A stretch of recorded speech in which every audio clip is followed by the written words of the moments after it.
total distance traveled from 0 to 3. Velocity was given. If the velocity is given, when you integrate velocity, you get that distance traveled. You get that displacement. From 0 to 3, I'm going to get that displacement or that distance traveled. So I'm going to say integral of 6t minus t squared from 0 to 3. And to Cooper's point, this is non-calc. We should have these absolute value bars here. So even though if this was calculator active, I would type in these absolute value bars. Even though it's non-calc, do you agree their velocity is only positive there? They're not going to make us have to make positive values from an absolute value without a calculator.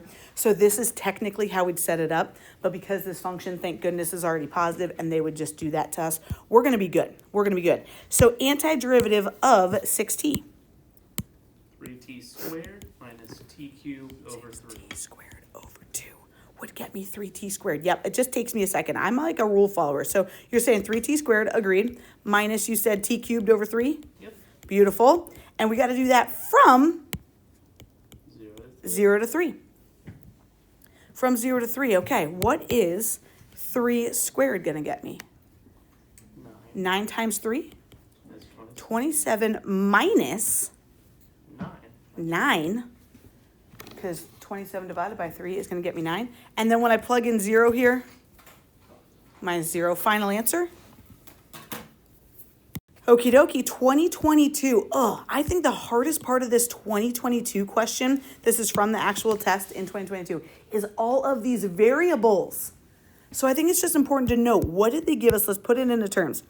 It says position is x of p, x sub p of t, g's. And then it says velocity is v sub q of t. That's a lot. What's a different particle? I know, I just think it's a lot of letters. Then it says at time t equals 1, the position, they're letting us know the position is 2. And again, this is a lot of symbols, but do you agree the position of q, particle p versus particle q. This is saying the position of particle q at t is 1, this 1 corresponds to this one, is 2. Find the position of particle q. Do we care about this particle p information? No, that's actually obsolete for this part C of the question. I bet we needed it for part A, B, or D. It says, all right, find y sub q. Find the position of q at time t. At time t. This is very vague, right? They're not saying at a certain time. We can do this without a calculator. Do you agree if we integrate velocity, we're going to get that position? So I'm going to integrate my velocity of 1 over t squared. How might I rewrite that to help myself integrate that? T to the negative 2. Agreed. Thank you, Harvey. I cannot integrate it written like this. Anything that we want to take into account. That we were at 2 to start. Yeah, that we were at 2 when t was 1, right? So we're saying, all right, I got to say we started at 2 at 1. So I started at 2. We're starting the timer, say 1 hour in. So we're going to start tracking our distance at 1 hour. And then are you cool with that upper bound being t? Because it said find the position at t. So that's where this t is going to be my upper bound. And then we got t to the negative 2. We can do this, people. We can do this. This is, let's go leave our 2. And then we got to go integrate t to the negative 2nd. It's 1 over t. Well, negative 1 over t. Nice. So it would be t to the negative 1 over negative 1, which you're saying is just going to be t2, my bad, minus, then what? How do we feel about that? This t is negative. T's exponent is negative, so I brought it down. So if there's nothing left up there, I have a 1. Be okay with that? Awesome, you guys. Then we got to plug in my bounds from 1 to t. Bless you. 1 to t. 1 to t. This 2 is chilling. We got to go psh, psh, upper minus lower. So I'm going to say minus parentheses so I can do upper minus lower. What's plugging in t going to get me here? Oh yeah, it is gonna get me 1 over t. A t in for a t. I was gonna say 1 over 1. But wouldn't that get me 1 over t? Minus upper minus lower.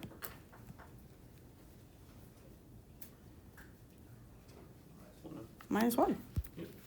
Can we end there? Yeah. Here we go. Let's remind ourselves that I gave us this info. Do you agree? Integrals and derivatives cancel each other out? And we're left with f of my upper bound minus f of my lower bound. This is so funny. Okay, this is a little ridiculous what I have us writing down. What if I wanted to just get f of b by itself? What can we do to both sides? We could just add f of that. We sure could. So could we say f of b equals f of a plus the integral of a to b of f of x? Seems a little redundant. You're like, yeah. I'm good with that. Oops, I forgot my little prime here. That should be the prime.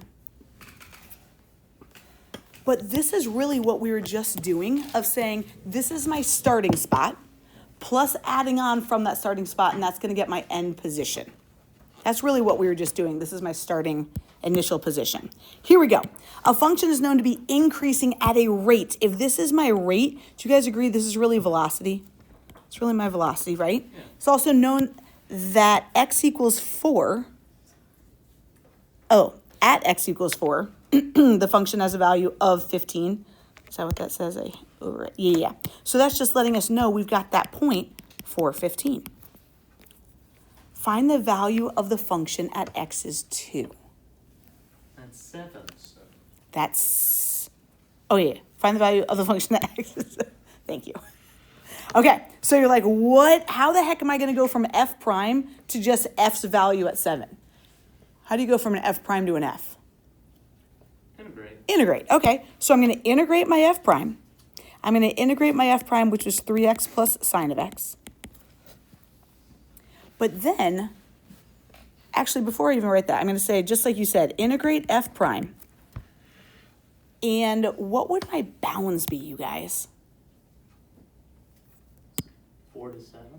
Yeah, x is 4, x is 7. Those are my bounds. 4 to 7, that's where those came from. Those will always be my x's.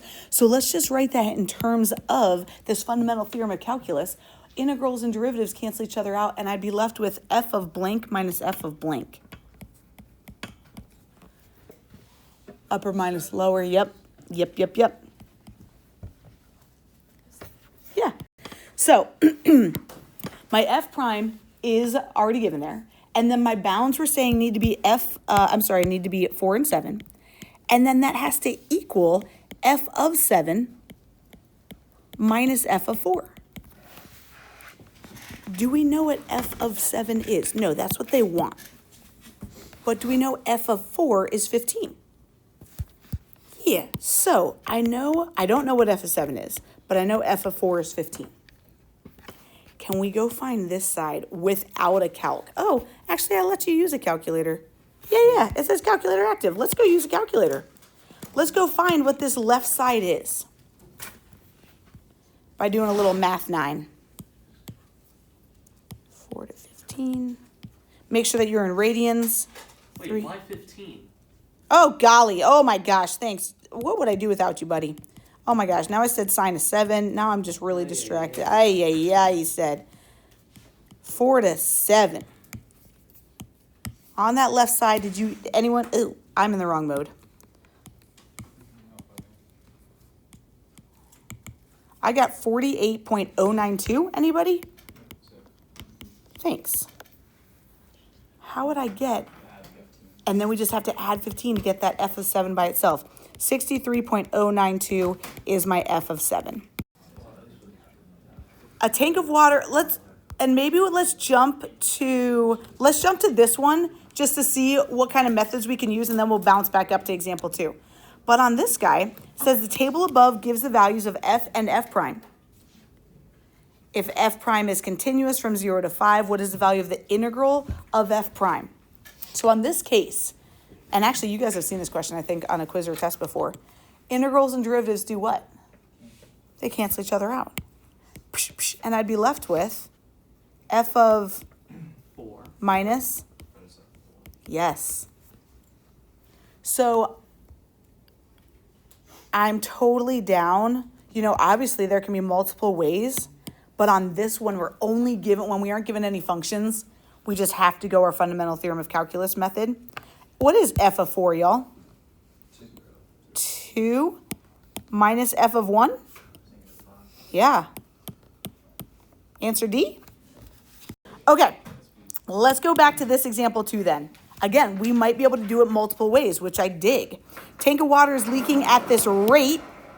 This is my velocity. This is a rate. Whoop. No water is being added to the tank, and the tank held 24,000 gallons when T was 2. How much water is in the tank 4 days after the leak when T is 4? We got this, people.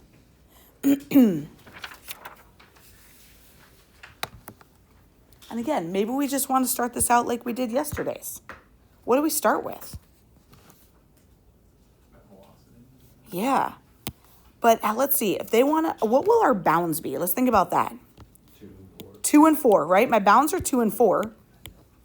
We're going to integrate that v prime with or without a calculator. With. Phew. Did I not say calculator active on this, though? Yeah, you didn't. No, we're going to make it calculator active, okay? Yeah, this would be ugly. Okay, and then what do we want to start? What did we start with? Yeah, we had 24,000 gallons to begin with. Let's go type that in. Let's make sure that we're good with that. When you type all that madness, bless you. Anyone getting 23,907? Yep. Give me your 3 decimals, Scoopy.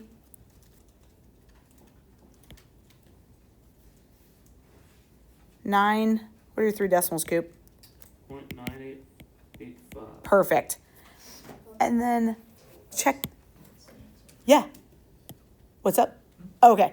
Check this out. Do you agree if we started with 24,000 gallons and when you integrate a rate of gallons per day? Is that what we're talking about?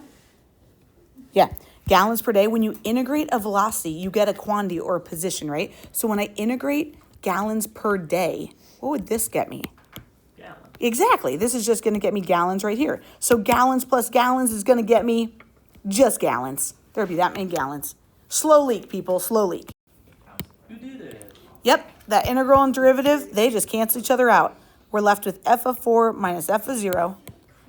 That equals 8. Let's fill in the blank of f of 0 from our table. Okay, people, proud of you. 2015 with a calculator.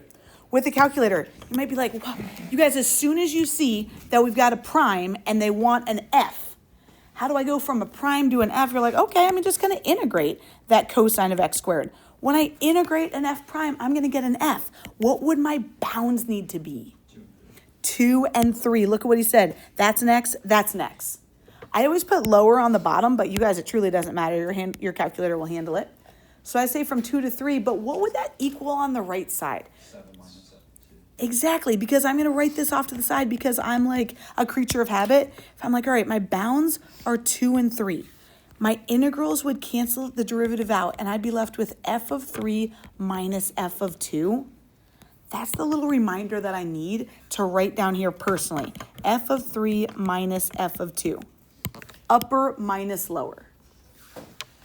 This side is just plugging it into your calculator. Did I forget to write a dx? Sure did. Will you forget it? Sure will. And it's fine. Your calculator luckily says, no, don't forget a dx.